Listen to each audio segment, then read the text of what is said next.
Hi guys, welcome to our YouTube channel Bong views. আমি শিলাজিৎ, আমি সুদীপ্তা। আপনারা যারা এখনো পর্যন্ত আমাদের চ্যানেলটা সাবস্ক্রাইব করেননি তারা প্লিজ এক্ষুনি আমাদের চ্যানেলটা সাবস্ক্রাইব করে নেবেন আর নোটিফিকেশন বেল অল করে অন করে নেবেন পরবর্তী ভিডিওগুলোর জন্য নোটিফিকেশন পেতে। আর যারা আমাদের চ্যানেলটা সাবস্ক্রাইব করেছেন তাদেরকে অসংখ্য ধন্যবাদ। আর পছন্দ হলে অবশ্যই ভিডিওগুলোকে লাইকও করবেন। তো অনেকদিন পর আমরা একটু ভোট বহির্ভূত ভিডিও নিয়ে এসেছি। ভোট ভোট ভোট দেখে আমরাও কোথাও গিয়ে একটু মনোটোনাস টাইপের ব্যাপার হয়ে গেছিল আর কি। তো আজকের ভিডিও টাইটেল হচ্ছে বিশ্বের অর্ধেক খাবার নষ্ট করে সৌদিরা। তো মানে টাইটেলটা ভীষণ ইন্টারেস্টিং লেগেছে আমাদের এবং থাম্বনেলটাও বেশ ইন্টারেস্টিং ছিল আর কি। এবং চ্যানেল নেম হচ্ছে এটিএন নিউজ। যেদিন আমরা ভিডিও করছি সেই দিন হিসাবে মাত্র 23 ঘন্টা আগে ভিডিওটা আপলোডেড। এর মধ্যেই 415K মানে প্রায় 4 লাখ ছাপিয়ে গেছে ভিউজ। তো চলুন দেখে নিই, আশা করছি ভালোই লাগবে। আর ভিডিওটা যদি কপিরাইট ক্লেমের জন্য ব্লক হয়ে যায় তাহলে সম্পূর্ণ ভিডিওটা আপনারা আমাদের ফেসবুক বা ইনস্টাগ্রাম পেজে পেয়ে যাবেন। আর ফেসবুক বা ইনস্টাগ্রাম পেজের লিংক আপনারা আমাদের ডেসক্রিপশন বক্সে ফার্স্ট প্রিন্ট কমেন্ট থেকে পেয়ে যাবেন। তাহলে চলুন সবাই মিলে ভিডিও দেখা শুরু করি। খাদ্য মানুষের অন্যতম মৌলিক চাহিদা। খাবার অপচয় বা নষ্ট করার ব্যাপারে ইসলাম ধর্মে কঠোর সতর্কতা আছে। যখন বিশ্বের অনেক মানুষ ঠিকমতো খাবার পাচ্ছেন না, এমন পরিস্থিতিতে খাবারের অপচয় মোটেও প্রত্যাশিত নয়। সম্প্রতি বিশ্বে খাবার অপচয় বা নষ্ট করায় শীর্ষে অবস্থানে থাকা দেশের নাম জানা গেছে। বিশ্বে খাবার নষ্ট করা দেশের তালিকায় সবার ওপরে আছে সৌদি আরব। আরো বিস্তারিত দেখুন সহকর্মী সাইমন প্রভার প্রতিবেদনে। এশিয়ার সবচেয়ে বড় আরব দেশ সৌদি আরব। এর আয়তন 21,50,000 বর্গ কিলোমিটার। আলজেরিয়ার পরে আরব বিশ্বের দ্বিতীয় বৃহত্তম দেশ সৌদি আরব।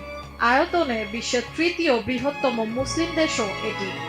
পৃথিবীর অন্যতম প্রধান সর্বোচ্চ তেল উৎপাদন ও রপ্তানিকারক এবং পৃথিবীর দ্বিতীয় বৃহত্তম হাইড্রোকার্বন মজুতকারী দেশ। পৃথিবীর চতুর্থ সর্বোচ্চ সামরিক খরচ বহনকারী দেশ এটি। দেশটিকে মধ্যপ্রাচ্যের ক্ষমতাধর দেশ হিসেবে ধরা হয়। সৌদি নাগরিকদের জীবনযাত্রার মান উন্নত। শিক্ষার হার প্রায় 80.5%। সেখানকার নাগরিকেরা বিলাসবহুল জীবনযাপন করেন। আইন প্রয়োগে ইসলামী শরিয়া অবলম্বন করা হয়। তবে সম্প্রতি বিশ্বের খাবার অপচয় বা নষ্ট করার দিক দিয়ে শীর্ষ অবস্থানে থাকা দেশের নাম হিসেবে উঠে এসেছে সৌদি আরবের নাম। অথচ এই দেশটিকে ইসলামের বিভিন্ন দিক থেকে অনুসরণ করে সারা বিশ্বের মুসলিম দেশগুলো। জাতিসংঘের এক প্রতিবেদন থেকে জানা গেছে, গোটা বিশ্বে প্রতি বছর যে পরিমাণ খাবার নষ্ট বা অপচয় হয় তার অর্ধেকই হয় সৌদি আরবে। জাতিসংঘের ফুড ওয়েস্ট প্রোগ্রাম এমন তথ্য জানিয়েছে। সৌদি আরবের পরিবেশ, পান ও কৃষি মন্ত্রী আব্দুল রহমান বিন আব্দুল মোহসেন আল ফাদলি জানান, সৌদি আরবে প্রতি বছর যে খাদ্য নষ্ট হয় টাকায় তার পরিমাণ দাঁড়ায় 40 বিলিয়ন সৌদি রিয়াল। এ বিষয়টি স্বাভাবিকের চেয়ে অনেক বাইরে চলে গেছে। তাই এ ব্যাপারে কার্যকরী ব্যবস্থা নিতে হবে বলে মন্তব্য করেন তিনি। আব্দুল রহমান বিন আব্দুল মোহসেন আল ফাদলি আরও বলেন, বিশ্বে প্রতি বছর 1.3 বিলিয়ন টন খাবার অপচয় হয়। সৌদি আরবে বছরে খাদ্য অপচয়ের হার 33%-এরও বেশি। গত বছর সৌদি গ্রেইনস অর্গানাইজেশন সাগো এর এক গবেষণা প্রতিবেদনে জানানো হয়, খাবার কেনার জন্য মানুষ যে অর্থ ব্যয় করে সেটির উপর ভিত্তি করে তারা খুঁজে পেয়েছে খাবার নষ্টের কারণে প্রতি বছর 40.4 বিলিয়ন রিয়াল অপচয় হয়। সংস্থাটির গবেষণায় আরও উঠে এসেছে, রাজতন্ত্রে 4.6 মিলিয়ন টন অথবা 33.1% খাদ্য অপচয় হয়, যার অর্থ একজন ব্যক্তি গড়ে 184 কেজি খাবার নষ্ট করেন। সৌদির সব অঞ্চলকে নিয়ে এই গবেষণাটি চালানো হয়। এতে দেখা গেছে শুধুমাত্র সবজি নষ্ট হয় 3,35,000 টন, যার মধ্যে রয়েছে 38,000 টন ধুন্দুল, 2,02,000 টন আলু, 82,000 টন শসা, 1,10,000 টন পেঁয়াজ ও 2,34,000 টন টমেটো। গবেষণায় সংগ্রহ করা 30,800 স্যাম্পল থেকে আরও উঠে এসেছে, সৌদিতে প্রতি বছর প্রধানতম খাদ্যের মধ্যে 9,17,000 টন আটা ও রুটি, 5,57,000 টন চাল এবং 22,000 টন ভেড়ার মাংস অপচয় হয়। এছাড়া উল্লেখযোগ্য অপচয়ের মধ্যে আরও রয়েছে 13,000 টন উটের মাংস, মুরগির মাংস 4,44,000 টন। এছাড়া 41,000 টন অন্যান্য মাংস নষ্ট করা হয় সৌদিতে। সৌদির মানুষ প্রচুর পরিমাণের ফলও অপচয় করে থাকেন। প্রতি বছর দেশটিতে নষ্ট হয় 1,37,000 টন খেজুর, 69,000 টন কমলা, 12,000 টন আম এবং 1,53,000 টন তরমুজ।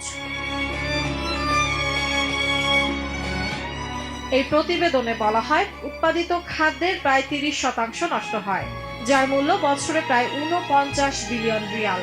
ডিনার পার্টি, বিয়ের অনুষ্ঠান, রেস্টুরেন্ট ও হোটেল বুফেতে অধিকাংশ খাবার নষ্ট হয়। বিশ্বে খাদ্যশস্য ভোগের দিক দিয়েও এগিয়ে রয়েছেন সৌদিরা, যেখানে বিশ্বে একজন মানুষ বছরে গড়ে 145 কেজি খাবার গ্রহণ করে, সেখানে সৌদিতে এর পরিমাণটা 158 কেজি। এদিকে সৌদি আরবের প্রায় 59.4 ভাগ লোক স্থূলতার সমস্যায় ভুগছেন। এছাড়া 23.9 ভাগ লোকের ডায়াবেটিক রয়েছে। আরো 40.5 ভাগ মানুষ উচ্চ রক্তচাপে ভুগছেন। জাতিসংঘের পরিবেশ বিষয়ক অ্যাডভোকেট শেখ লায়লা ফাতাল্লা বলেন, পরিবারের চাহিদা অনুযায়ী খাবার রান্না করলেই এই অপচয় রোধ করা সম্ভব। জানা গেছে চলতি মাসের শেষ দিকে সৌদির সুরা কাউন্সিল খাবার নষ্ট বন্ধের একটি আইন প্রস্তাবের বিষয়ে পর্যালোচনা করবেন। ওই প্রস্তাবিত আইনে বলা হয়েছে, যেসব ব্যক্তি বা প্রতিষ্ঠান খাবার নষ্ট করবেন তাদের জরিমানা করা হবে। যেমন কোনো ব্যক্তি যদি রেস্টুরেন্টে খাবার শেষ না করে উঠে যান, তাহলে তাকে জরিমানা দিতে হবে। বর্তমানে খাবার নষ্টের জন্য কোনো ব্যক্তিকে জরিমানা করার আইন সৌদি আরবে নেই। সাইমন প্রভা, এটিএন নিউজ। দেখলাম হচ্ছে ভিডিওটা, প্রথম কথা তো এটা বলতে হয় যে পরিসংখ্যানটা আমরা দেখলাম একজন ব্যক্তি কতটা খাবার ভোগ করছে বা কতটা সে নষ্ট করছে, এবং সেটা যদি বাৎসরিক হিসাবে দেখি এটা হিউজ অ্যামাউন্ট, হিউজ। এবং সৌদি আরবের যে একটা মানে ইসলাম ধর্ম অনুযায়ী যেভাবে ভূমিকাতে বলা ছিল যে খাবার নষ্ট করা একটা গুনাহ, এবং সৌদি আরবকে আমরা ইসলাম ধর্মের একটা পীঠস্থান বা একটা আইডিয়াল জায়গা হিসেবে আমরা জানি, এবং সব মুসলিম রাষ্ট্র কোথাও না কোথাও সৌদি আরবকে ফলো করে, এবং সৌদি আরব এটা মানে বিশাল একটা নিজের একটা বিশাল ব্র্যান্ড আমার মনে হয় বলা যায়। মুসলিম ব্রাদার্সদের মধ্যে সবথেকে বড় ব্রাদার হয়তো সৌদি আরবই কোথাও গিয়ে। একদমই তাই, এবং যেখানে ইসলামের এই বেসিক একটা যে নিয়ম সেটাই ফলো করার জন্য, ইসলাম বলেন এটা মানবিকতার একটা বেসিক জিনিস। আমার মনে হয় যে খাবার নষ্ট, যেখানে মানে এত মানুষ যারা হচ্ছে দারিদ্র সীমারও নিচে বসবাস করে, আফ্রিকার বিভিন্ন একদম প্রত্যন্ত যে এরিয়াগুলো আমরা দেখে থাকি, যে সেখানে হচ্ছে বিভিন্ন আর কি সংস্থা যারা থাকে না, এনজিও বা কিছু, তারা হচ্ছে সেই ক্ষুধার্ত শিশুদের অন্নের যোগান দেয়। আমাদের সাউথ এশিয়াতে তো রয়েছে, মানে আফ্রিকা তো অনেক দূরে, মানে আমাদের কাছাকাছি যদি দেখা যায়, মানে আমাদের ইন্ডিয়া, বাংলাদেশ, পাকিস্তান, শ্রীলঙ্কা এই জায়গাতে মানে ক্ষুধা আর কি সূচক হয়তো অনেক বেশি। অনেক মানুষ হয়তো দিনে দুবেলাও একবেলাও হয়তো খেতে পান না, বা তারা হয়তো অনেক সময় এরকম হয় কি ডাস্টবিন থেকে কুড়িয়ে খাবার খায়। একদমই কুকুরের সাথে, কুকুর বিড়ালের সাথে মানুষ খুঁজে খুঁজে খাবার খাচ্ছে, এরকম দৃশ্য কিন্তু দেখা যায়।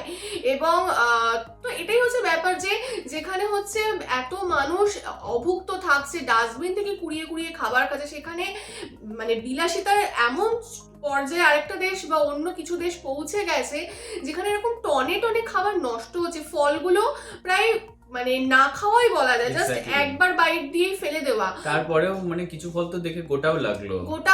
এক্স্যাক্টলি, একদম ফ্রেশ খাবার বা ভালো ভালো মানে লাক্সারিয়াস ডিশ আর কি জাস্ট ডাস্টবিনের লোকজন ফেলে দিচ্ছে। তো এই যে ব্যাপারটা মানে ভীষণই একটা অসাম্য বা একটা ভীষণই অনুচিত একটা ব্যাপার লাগলো, যেটা খুব চোখে লাগছে, দৃষ্টিকটু লাগছে খুব। এবং তাদের দেশে যে আপকামিং দিনে আইন করা হবে বলছে, যে যারা আর কি রেস্টুরেন্টে খেতে গিয়ে খাবার নষ্ট করবে, বা যে ব্যক্তি বা প্রতিষ্ঠান আর কি প্রচুর খাবার রান্না করে আর কি তারা মানে লাস্টে ফেলে দেবে বা নষ্ট করবে, তাদের ক্ষেত্রে জরিমানা করা হবে। তো এটা কোথাও গিয়ে হয়তো মানে সেই একটা পজিটিভ দিক। আর ভিডিওতে বলা হলো যে ব্যক্তি যদি তার পরিবারের জন্য যতটা আর কি তারা খাবার কনজিউম করতে পারে, বা তারা যে খাবার যতটা খাবে সেই পরিমাণ মতো যদি বুঝে রান্না করতে পারে, তাহলে হয়তো এতটা ওয়েস্ট হয় না। তাহলে সেক্ষেত্রে হয়তো মানে সম্পদ মানে খাদ্য সম্পদ অনেকটা বেঁচে যায়, তো মানে মানে তাহলে হয়তো যে দেশ উৎপাদন করছে সেই হয়তো কম দামেও হয়তো গরিব দেশদের আর কি বেচতে পারে, একদমই তাই। কারণ তার উদ্বৃত্ত যদি ফসল হয়ে থাকে। তো একদমই। এই অসাম্য ব্যাপারটা হয়তো সেখানে গিয়ে থাকে না, এবং চাষিরা অনেক কষ্ট করে আর কি যখন খরা হয় তখন অনেক কষ্ট করে আর কি তারা এগুলো উৎপাদন করে থাকে, এবং অনেক সময় যে তারা এমন ঋণের জালে জড়িয়ে যায় তো তারা অনেক সময় আত্মহত্যা পর্যন্ত করে থাকে এই ফসল উৎপাদনের ক্ষেত্রে। তো কোথাও গিয়ে হয়তো তাদের দেশে চাষবাসটা কম হয় বলে, কায়িক পরিশ্রম তো ডেফিনেটলি রয়েছে। হ্যাঁ মানে হয়তো তাদের দেশে চাষবাসটা কম হয় বলে তারা হয়তো এই জিনিসগুলো বোঝেন না, বা বুঝেও জানি না এরকম কি করে করতে পারেন, বা হয়তো চাষবাস কম হয় তাহলে তো বরং ইম্পোর্টে তাদের অনেক তাদের বেশি পয়সাটা খরচ বেশি, হওয়ার কথা। তাদের পয়সাটা প্রচুর, তো সেক্ষেত্রে আর কি সেটাই। তাদের গায়ে লাগে না, মানে পয়সা ফেললেই জিনিস পেয়ে যায়। একদম। তো ওইরকম তারা ব্যাপারটা, ভ্যালুটা বোঝে না হ্যাঁ কোথাও ওইটাই। গিয়ে। এবং মানে সৌদির একটা কালচার যেটা রয়েছে যে একটা মানে একদম হিউজ হিউজ থালি হয় বিরিয়ানি বা বিভিন্ন যে আমিষ ডিশগুলো, তো এরকম। এবং ওই সৌদিয়ানা কালচার কিছুটা আমাদের এখানেও কিছু কিছু রেস্টুরেন্টে এখন একটা নতুন চল হয়েছে বা নতুন একটা স্টাইল হয়েছে বলা যায়। তো এটা সৌদি আরব থেকে উঠে আসা, যে একটা বিরাট বড় থালি যেখানে হচ্ছে কিছু মানুষ ভাগ করে খাচ্ছে। আমার মনে হয় এই ধরনের ব্যাপারে না খাবার ওয়েস্টটা কোথাও বেশি হয়, এটা আমার নিজস্ব মতামত। কারণ আমার মনে হয় ছোট ছোট প্লেটে ব্যাপারগুলো ডিস্ট্রিবিউট হলে আমার মনে হয় খাবারটা কম ওয়েস্ট হয়, এটা একটা সাইকোলজিক্যাল পারসেপশন।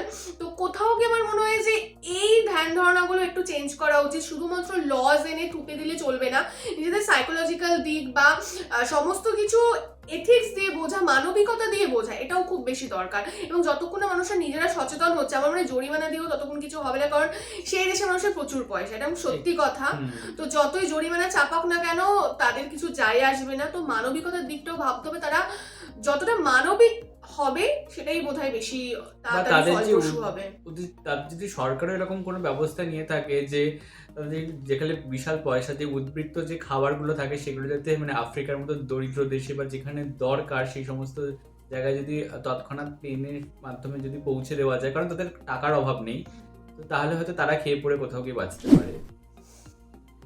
সেটাই, সেটা জানি না কতটা প্র্যাকটিক্যালি পসিবল, বাট মানুষ যতক্ষণ না সচেতন হবে ততক্ষণ কিছু বলার নেই এগুলো, কারণ এটা সত্যি কথা একটা মানে এথিক্সের ব্যাপার আর কি।